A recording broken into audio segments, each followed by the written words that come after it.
What's up, guys? It's Emperor John Kill 3D here, coming at you with another video. And with us only being 9 to 10 days away from the Rise of Skywalker, I'm going to make this video, and I'm going to say things that most Star Wars fans are afraid to say. Okay? But the thing is, me doing this video shows you that there are true fans out there that are not going to follow the hate train. Okay? And let me tell you something right now. Say what you will about Disney. We all don't agree with the choices they have made. But here's the problem. It's a two-way street. Okay? Disney did things we didn't like about the films, which are arguable. But since day one, the fans, and I'm going to say the fans in quotations, the supposed fans, when they realized what they were not getting, which was predominantly the Legends fans, when they realized that they weren't getting their version of Star Wars, they immediately went in with their own agenda to go after it, okay? Without giving this new trilogy a chance. Then The Force Awakens came out.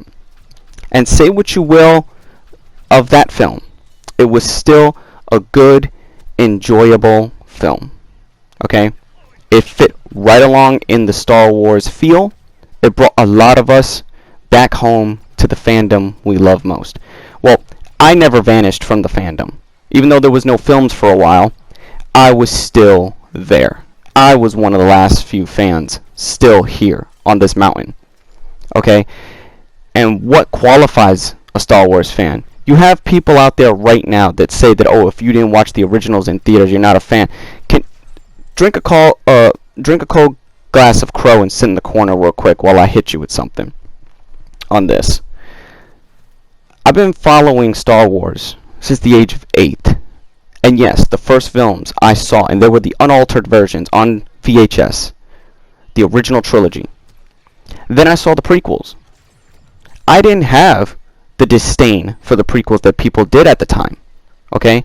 And back then, ever since the prequels came out, everybody wanted George Lucas to give up the reins to Star Wars. Okay, fine. Come to 2012.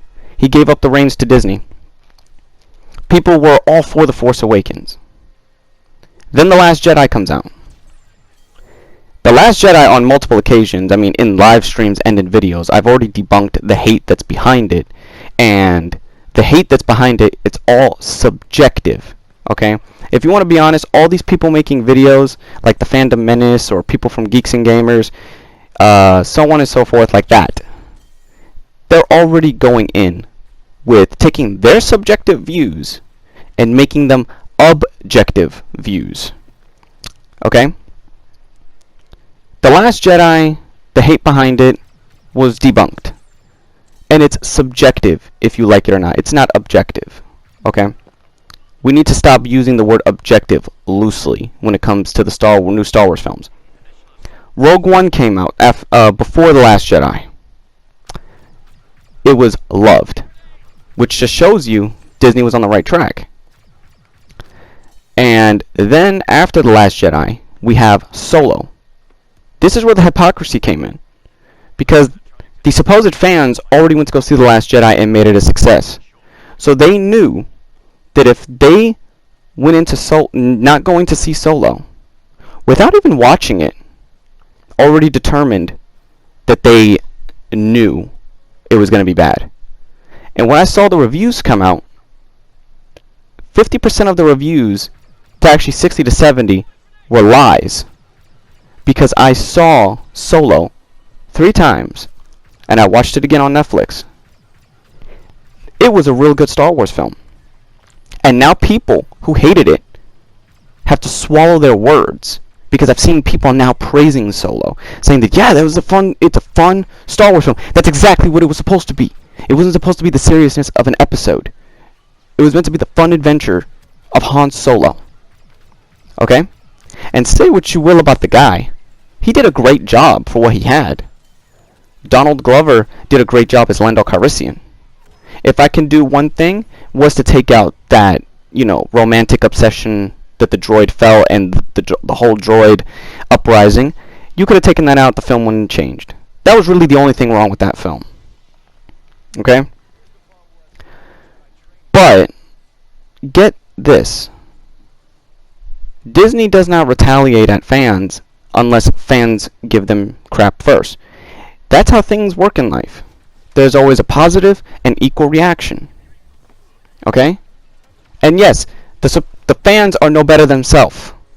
Death threats to Rian Johnson. Even though I don't defend Rian Johnson. I really don't. I haven't seen any of his films besides The Last Jedi. So I can't judge his work. 2. The Rise of Skywalker is drawing more from Legends than people realize, and people are still complaining. You can't have it both ways. Okay? That's the problem with the Star Wars fandom. They want their cake and they have to eat it too, even if it doesn't make sense. Okay? You complain that some things, you want new things, and then when new things happen, you complain still. The Force Awakens played it safe.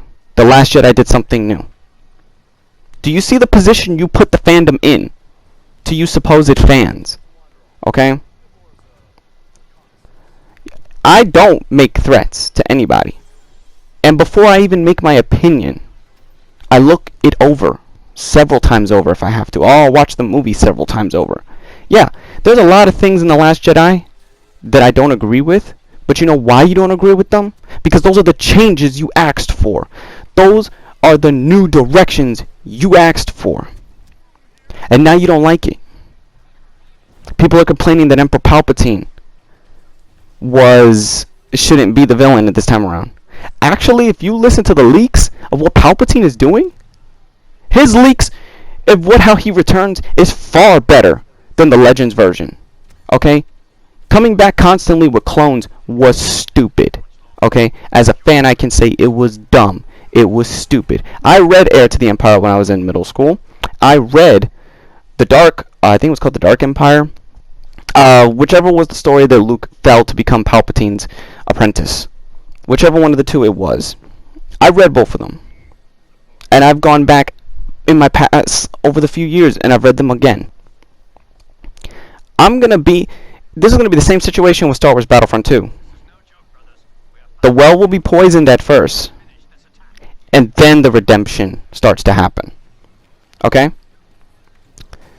The Rise of Skywalker, I never go into these films anyway with high expectations. And I always go in knowing that everything I want will not be in it. But I'm open to see what they do. That's a true fan. That is a real fan right there. I stuck through the originals. I stuck through the prequels, even though, yes, I'm a prequel generation-born fan. But my knowledge of Star Wars has grown exponentially throughout my life. And with my family members, my oldest, my uncles, they went to go see the original trilogy.